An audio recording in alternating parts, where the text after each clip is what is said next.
Thank you very much, ladies and gentlemen, and welcome to the Literalist reactions. I hope you get a kick out of watching it. You look a little like music lover Smurf John Doe today. Oh, cool. Nice. I like that. Appreciate that. I'm just saying the blue hue, if you will. I tried for green. I just couldn't get it to, I must not be very envious today. I just couldn't get the green to work. The Looks mic like is it, green. Maybe in the glasses area and the mic. Yeah. Well, Papa Smurf, what do you got for us today? I don't know how to do a Smurf. I've never even watched a Smurf show. I don't remember. I'm no Gargamel. That's what I know. Good. He was the evil guy. Oh, okay. The one that looked like a person. Do you know the storyline of the Smurfs, John? Not really. Due to my love of trivia, I think a time or two I've been, first of all, it's just weird that there's only one female. I mean, seriously. I'll tell you why. So this is the actual plot line to the Smurfs. You have a perfectly happy society of all male Smurfs. Okay. And then you have the evil Gargamel who wants to destroy the Smurfs. Now, honestly, someone correct me in the comments. I don't recall why he is angry at the Smurfs. It's been a very long time. Because they're so cute. Sure. And his evil plan is to make one female Smurf and send it into this all-male population of Smurfs. That is the evil plan from Gargamel. That is the actual plot line to the Smurfs. It is a weird show. Evil. It's a weird show. That's a pretty evil plan. It really is. Anyway, I mean, a bunch of guys getting along. I mean, they don't 100% get along, but we learn with them, and that's part of the journey of the Smurfs. So it was back when TV shows, when cartoons like try to teach good morals and stuff. Back when G.I. Joe had like the learning section at the end, and Transformers, they would have like the little comments to teach kids things. Right, gotcha. Okay, well, yes, we do have a trivia question today here, Dave. Excellent. So let's start with a trivia question here. First of all, hello, fellow humans. Hi, John. Dave, say you find yourself trapped in the 1860s. Okay. Say you're trapped specifically in the 1860s Jules Verne novel Paris in the 20th Century. Now, how's that for a mind? Dang, you've named like one of the only Jules Verne novels I have not read. Awesome. So this would be difficult. Go. All right. What future office device predicted in the novel can aid your escape? Let me give you your choices. Yeah. There's always choices. Your choices are correction fluid to delete the novel, a fax machine to fax a plea for help, a photocopier to make counterfeit money, or a stapler to ward off any enemies. I think it's the photocopier. And why do you think that? I don't know. It's a pure guess because, like I said, it's one of the only Jules Verne novels I have not read. Honestly, it just seemed less interesting to me. But for some reason, that makes a lot of sense for him to be like, you know what's annoying? The fact that I can't just copy anything when I feel like it. You got to have all those typesetters and, it's this whole rigmarole. It'd be so much easier to have a copy machine. So I'm torn between that or the fax machine, 1850s. So I think they would have had telegraphs by then or they were shortly coming out. So it would have made sense for him to be like, I mean, why not? If we can just, tap to tappy over wires, then why couldn't I just send this whole page over a wire? So, yeah, probably one of those two, but I'm a little leaning more toward copier. Okay.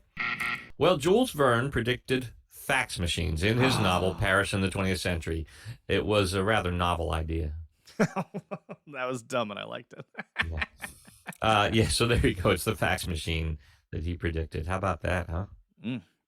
That dude predicted a lot. What do we got today? What do we got today? It's I haven't told you yet, but this is the anniversary of the release of the Yes album Close to the Edge. Oh, okay. The anniversary like our today or when this video will release today? This year. Let's say this year. I can get the exact, but this year. It's 50 years old. Wow.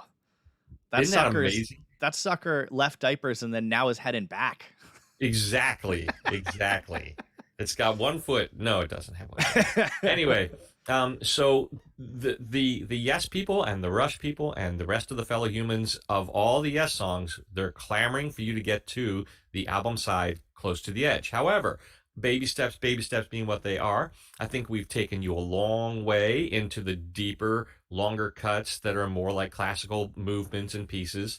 And but before we go to close to the edge, which we're going to do before the year is out, so that we can celebrate the 50th anniversary properly, this is another song from the same album. It's called "And You and I." It isn't quite the length of "Close to the Edge," but at least we're going to get you close to it. We're going to get you close to the edge. It's not the length, it's 10 minutes and 2 seconds. Right. So it's almost half close to the edge. Dang. All right. It's slightly more than half close to the edge. And You and I. Here we go. Okay.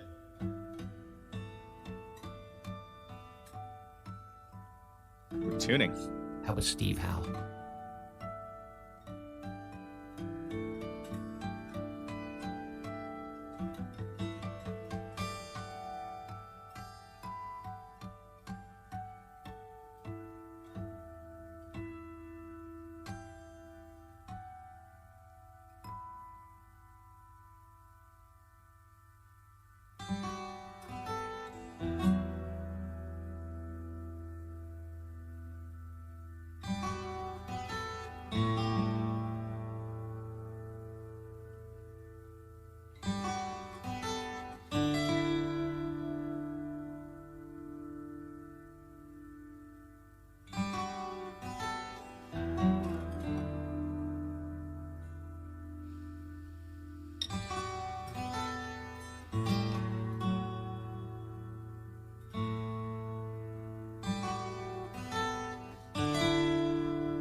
Not sure about that lyric.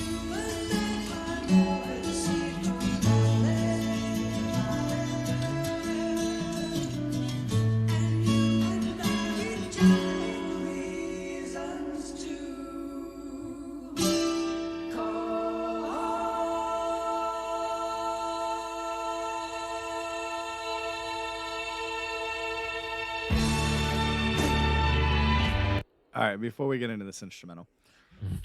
the first instrument, second instrument. So first of all, I gotta say, the whole opening to this song, if you had just put like the sound of a gentle stream behind it, That is what you need to play for people trying to go to sleep. It was so relaxing. It Very was soothing. It was so soothing. I was just like losing myself in it. I forgot to start the a thing, so I missed the first lyrics on the screen for everyone because I just lost myself in like this gentle intro. Um, I'm gonna say something I almost never say on this channel. I don't have a clue what the song's about yet.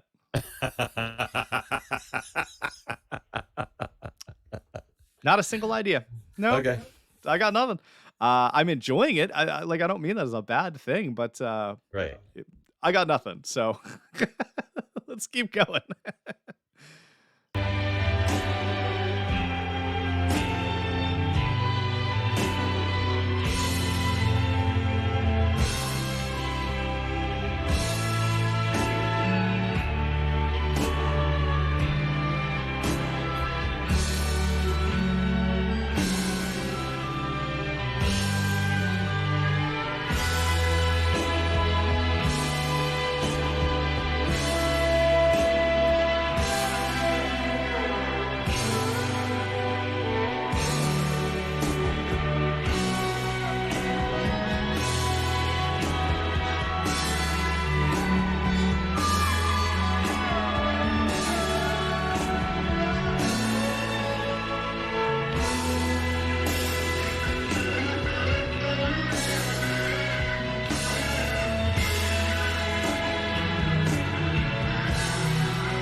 Gentle waterfall.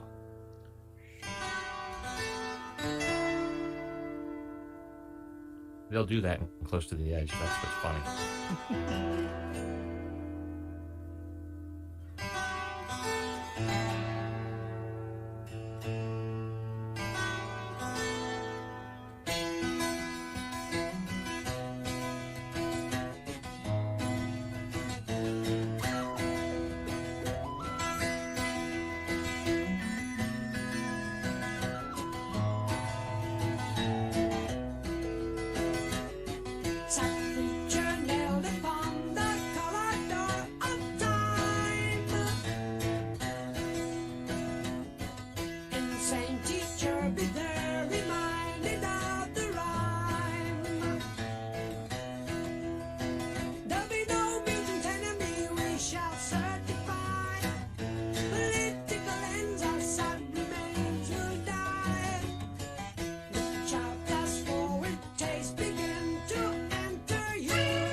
All right. Quick second. I don't need a quick second. There's 30 seconds left. Sorry. Right. Crossing the ships of the morning, and you and I reach over the sun for the river, and you and I glide clearer towards the movement, and you and I go over valleys of endless sea.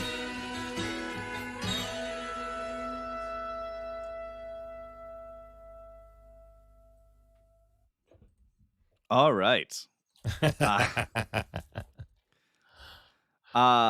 Musically, I mean, super fun. You had so many different fun transitions. You had so many different surprising changes. I mean, yes, kills it with when it comes to musically.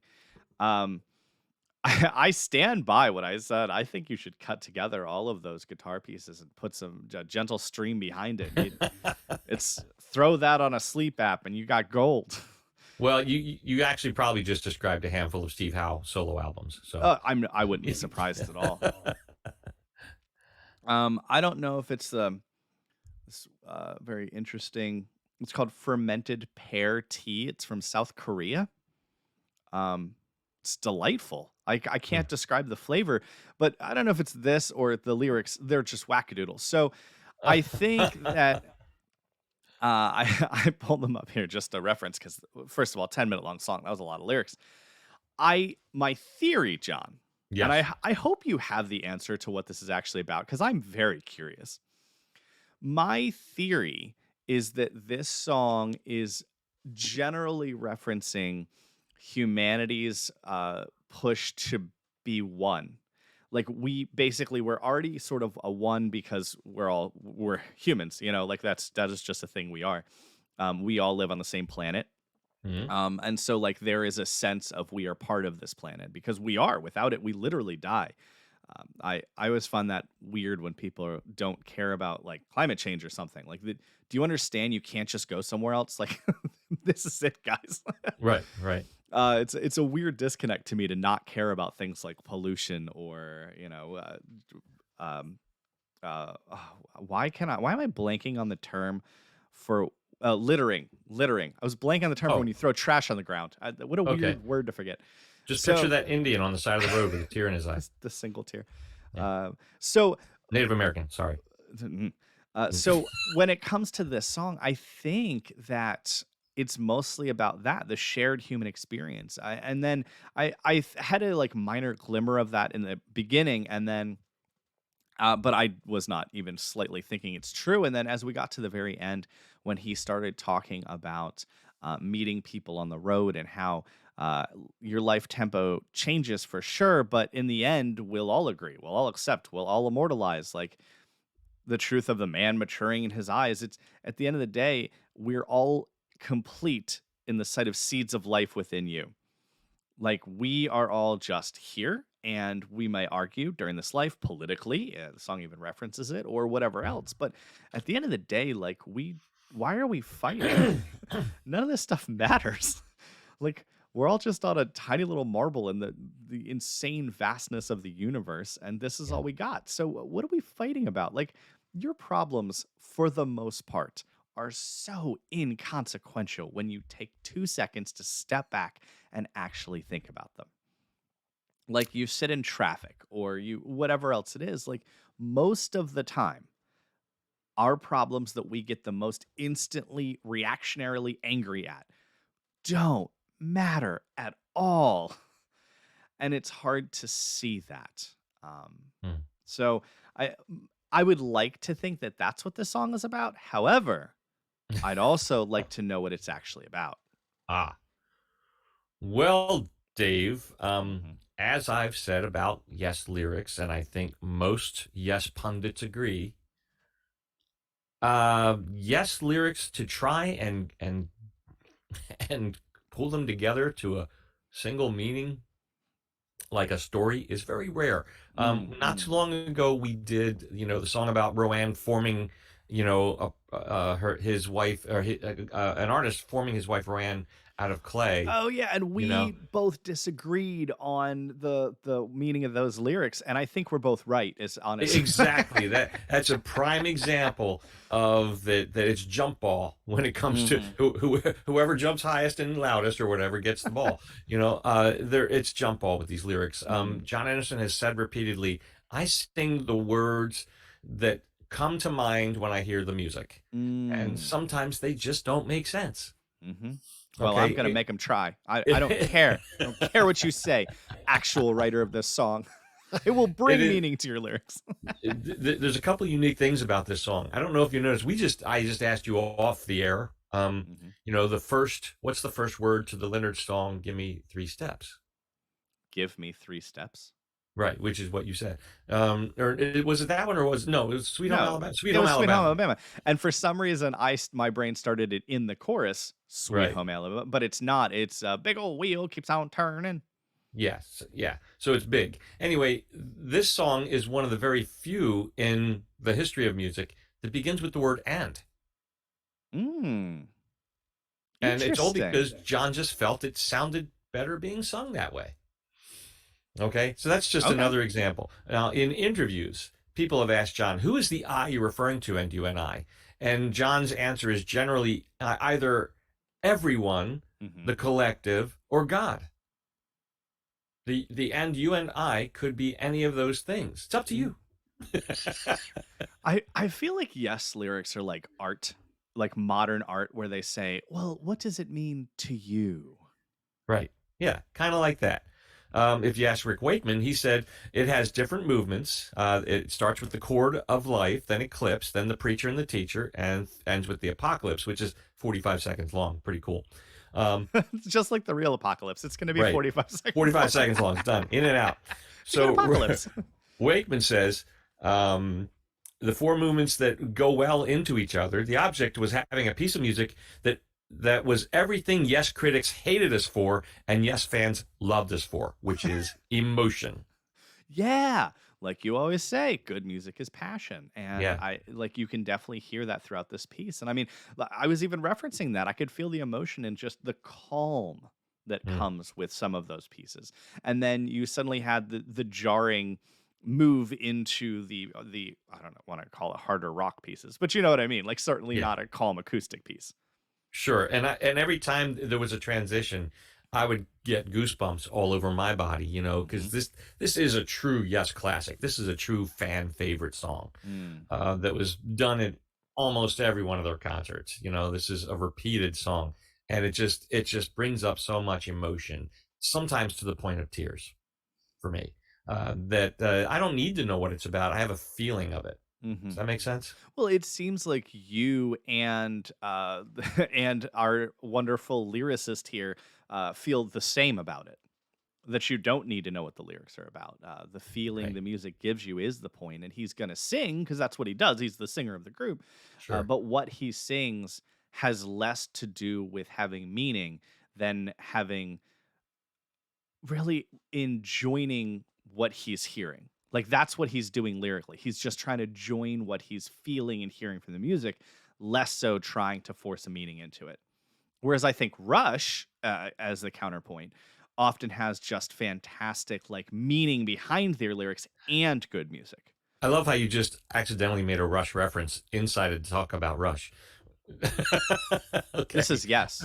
Yeah, but this is Yes, but you said counterpoint anyway. Oh, Another. that's true. Um, so you're right. Where the first of all, Rush and Yes, you could say, well, they're both prog. Rush clearly has named Yes as one of the impetus behind their even creation, even picking up instruments. Mm. So there's definitely a connection there. But the way they write songs, 100% opposite. Hmm. Rush writes lyrics. Neil Peart, in a room by himself, writes lyrics, hands them off to the other guys. They write music. In Mm. Yes, the music comes first, the lyrics come second, Mm. most of the time. And they're both good. Yeah. And I'm happy that they do it in different ways. Like we said many times, like how boring would it be if there was one band and that's it. Yeah, Like one one way to do style, music. one way to do music. That would be boring as can be. Now, that doesn't mean I'm going to like it all, per our Primus video, but Right. that does mean it's interesting and it's fun and I want to hear more, including Primus.